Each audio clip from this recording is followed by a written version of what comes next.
Hello everyone, I'm discussing my thoughts on the recent WannaCrypt or WannaCry ransomware outbreak that there's been, which has hit the world pretty much, it says here on Wikipedia, 12th of May.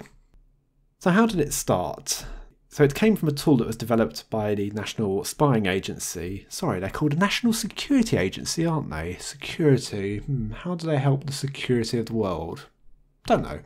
Anyway, they developed this tool called Eternal Blue, which exploited the Microsoft Server Message Block protocol. This is the Windows sharing. So Server Message Block version 1, and the vulnerability was denoted as Common Vulnerabilities and Exposure Number of 2017-0144. And Microsoft released a fix for it in Security Update MS17010. So it affects all the versions of Windows from, well, XP and... No, we're going to go back further here. Shall we say affects all versions of Windows from Windows 95 right up to Windows 10? Yes, that might be about right. So the SMB version 1 bug is trivial, by the way. It is a miscalculation from a 32-bit integer to a 16-bit integer. It can be exploited by an attacker to overflow a buffer, push too much information into the file networking service, and therefore inject malicious code into the system and execute it. So that is the basics of the exploit, and the patch was developed by Microsoft some time ago. So the MS17010 came about, I believe, in February, I think I read, and it was released in March to cover the updates. So why is it such a problem now in May? I wonder. The WannaCry malware was subsequently developed and released on the Friday the 14th of May, and it quickly spread to many large organisations. This report is from SANS, and they say, at the time of the initial WannaCry outbreak, we noticed a significant increase in scanning for port 445. This is the SMB port. The increase was likely caused by infected systems scanning for more victims. It is not clear how the infection started. There are some reports of emails that include the malware as an attachment, seeding infected networks, but at this point no actual samples have been made public. It is possible that the worm entered a corporate network via vulnerable hosts that had port 445 exposed to the internet. The WannaCry malware itself does not have an email component. So the way it works, the malware will first check to see if it can reach to a specific website, this one right here, and it will also check if a registry key is present. It will not run if either the registry key is present or the website is reachable. The malware creates a 2048-bit RSA key pair. It subsequently encrypts there's quite a few files in the system. I don't have a list right here to hand. But basically it would encrypt all your documents, and then it comes up with a message that your files have been encrypted and you need to pay approximately $300 to decrypt your files, which will then increase to $600 after a few days. The ransomware threatens to delete all files after a week.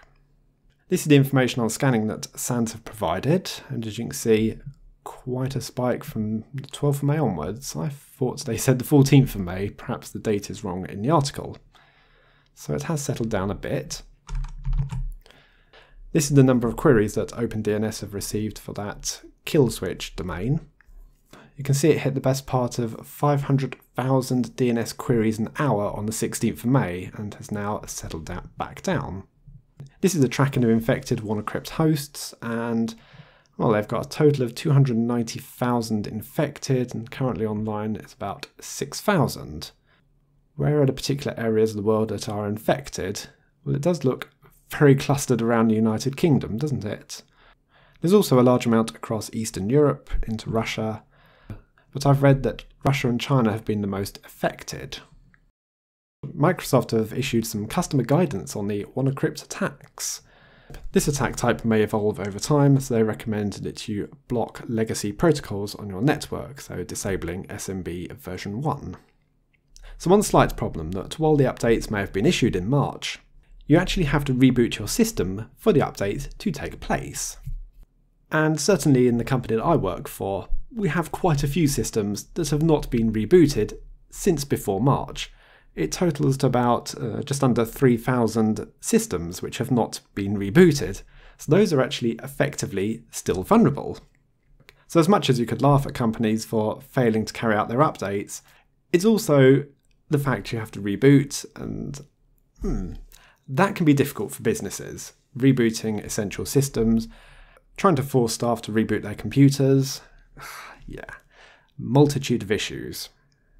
So although Microsoft are talking about supported versions of Windows here, the patch has been released for the older versions of Windows as well. So anyone using Windows XP without paying the additional support will actually receive the updates. First updates for a few years there. It's probably a very good idea because this attack is not going to stop, and no doubt it will just be repeated again and again. Which it already has been repeated. There's been a new variant of WannaCry which lacks that kill switch domain. The only trouble was it's not been packaged properly, so it doesn't actually carry out the cryptography side particularly well, or at all I think, so yeah, it fails. So a couple of articles from the New York Times. In Britain, where the attack was first detected on Friday, the National Health Service struggled to get hospitals, clinics, doctors' offices fully operational. The attack had caused some patients to be turned away from emergency rooms. Don't know about that one. I think it was planned or scheduled operations. Emergency operations were okay. Anyway, and surgical procedures and medical appointments needed to be rescheduled. The big issue is doctors not having access to patient records. It was of particular concern for any operations being carried out that they wouldn't know the patient's blood type, so if a blood transfusion was needed, they couldn't be sure they were going to put the right type of blood into their body, and that's actually quite fatal if you get the wrong blood type. And I suppose other factors like not knowing whether someone is allergic to penicillin. So it was only hospitals and doctor surgeries within England and Scotland which were affected. Wales remained unaffected, but when I tried emailing my doctors for a repeat prescription, they had shut off the email service. So yeah, thanks for that. Why they had to shut off emails which contained only text, I'll never know, but okay, perhaps I could have used harsh words against them and upset someone's feelings. Yeah, great.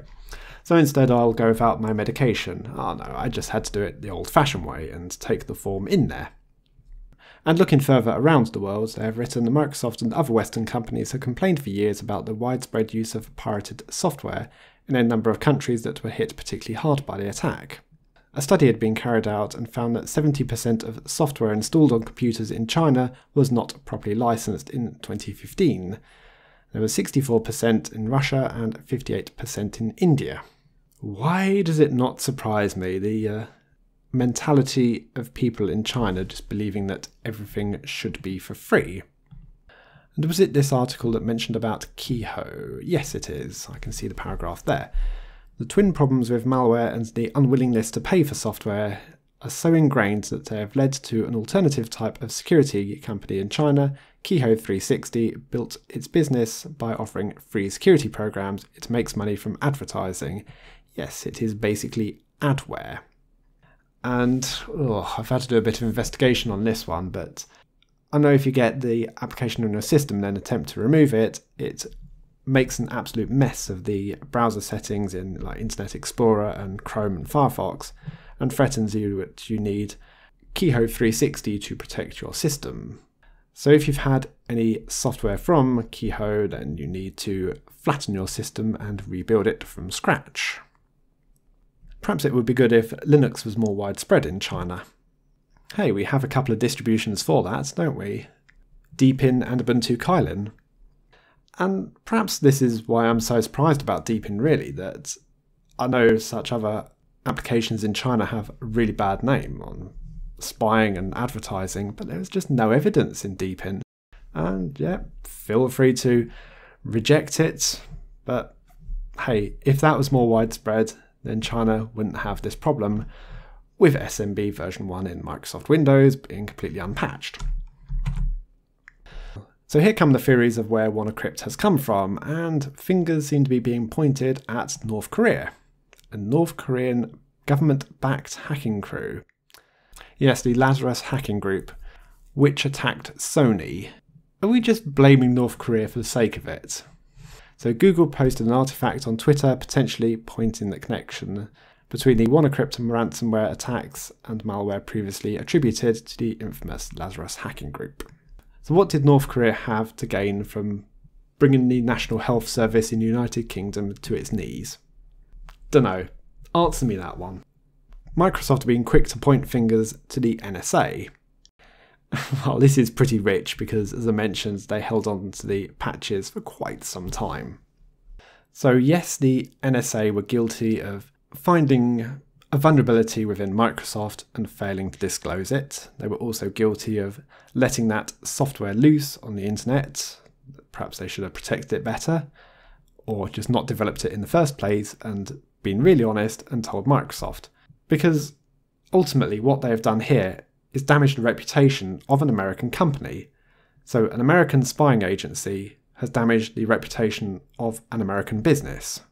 Well done, America, you've just literally shot yourself in the foot.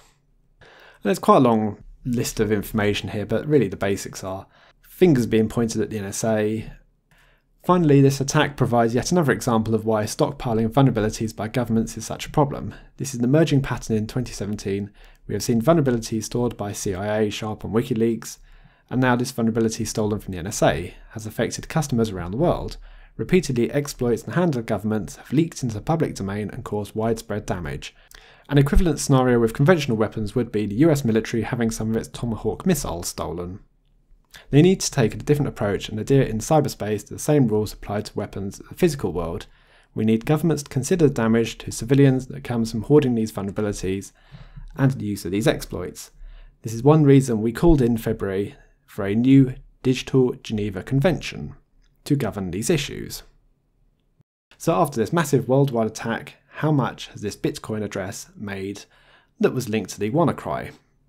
Very little. Total received 16 Bitcoin, which is not exactly worth particularly much. 16 Bitcoin is worth about 29,000 US dollars. Wow. That was worth endangering lives and crippling a lot of companies. The protection against the WannaCry cryptolocker worm is to carry out all your Windows updates, in particular the Microsoft MS 17010 updates from March, and make sure you reboot your systems afterwards. And don't allow access to TCP ports 445 and 139 through your firewall, which will be the Windows file sharing ports. Home users should be pretty much unaffected unless you have a particularly open firewall. If you have been infected, you really don't want to pay the ransom. Just try and restore the files as best as you can from backups. The risk is, even if you pay up, you still have the double pulsar infection left on your system, which will allow a backdoor Trojan to it, so you could find yourself reinfected at a later date. So that was my thoughts on the WannaCry. Thanks for watching, and I'll see you all later.